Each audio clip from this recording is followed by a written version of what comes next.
स्वागतम सुस्वागतम शुभस्वागतम।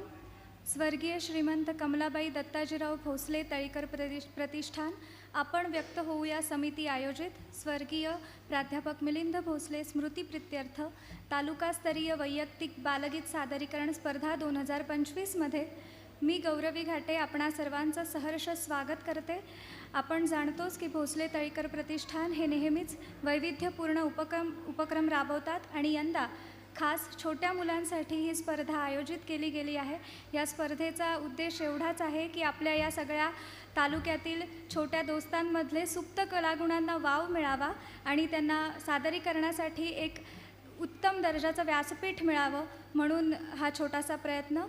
भविष्यातील जागृत आणि जबाबदार नागरिक घडवण्यासाठी उत्तमोत्तम नैतिक मूल्यांची या सगळ्यांना ओळख होण्यासाठी बालसाहित्याची कायमच मदत होते आणि या बालसाहित्यामध्ये बालगीत ही पहिली पायरी म्हटलं तर वावगं ठरणार नाही।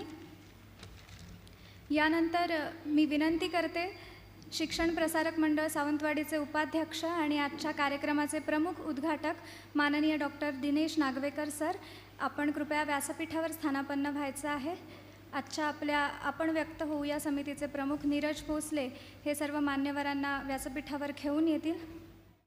सर्व मान्यवरांचं, उपस्थितांचं, प्रेक्षकांचं आणि छोट्या दोस्तांचं स्वागत। सृजन प्रेक्षक हो, आपली भारतीय परंपरा ही आपल्या सर्वांमध्ये नम्र भाव रुजवणारी आहे। त्याचप्रमाणे थोड्या मोठ्यांचा आदर राखून त्यांचा यथोचित सन्मान करायला शिकवणारी, त्यांच्या आशीर्वादाने आयुष्यात पुढे जायला प्रोत्साहित करणारी आहे।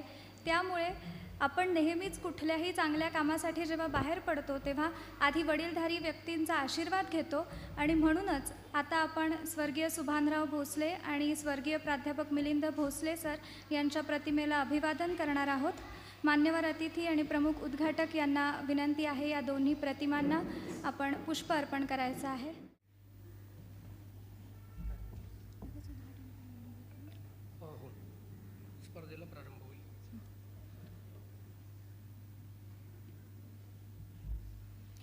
यानंतर सर्व मान्यवरांना मी विनंती करू इच्छिते, आपण आसनस्थ होऊ शकता।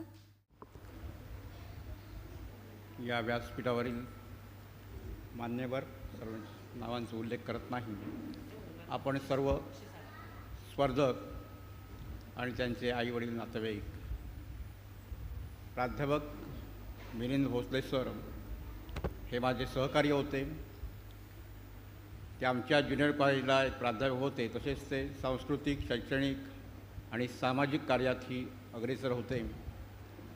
जेव्हा जेव्हा आम्ही RPDमध्ये कार्यक्रम आयोजित करतो वेगवेगळे, त्यावेळेस भोसले सरांची आम्हाला कायम उणी जाणवत असतेच। ती कधी न भरून येण्यासारखं आमचं समाजाचं त्यांच्यामुळे नुकसान झालेलं आहेच। त्यांच्या स्मृतिप्रित्यर्थ आयोजकांनी आयोजित जो आज कार्यक्रम केलेला आहे त्याबद्दल मी त्यांना धन्यवाद देतोच। आजचा महत्त्वाचा कार्यक्रम आहे, छोट्या छोट्या मुलांचे आपण सादरीकरण आहे, ते ऐकण्यासाठी आलेलो आहोत, त्यांना प्रोत्साहन देण्यासाठी आलेलो आहेत। त्या सर्व मुलांना मी शुभेच्छा देतो आणि माझे दोन शब्द संपतो। जय हिंद, जय महाराष्ट्र।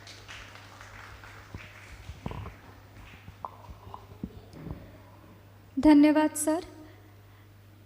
यानंतर सर्व मान्यवरांना मी विनंती करते, कृपया आपण सर्वांनी व्यासपीठासमोरील आसनांवर आसनस्थ व्हायचं आहे। आपण लगेचच बालगीत सादरीकरण स्पर्धेला सुरुवात करतो आहोत।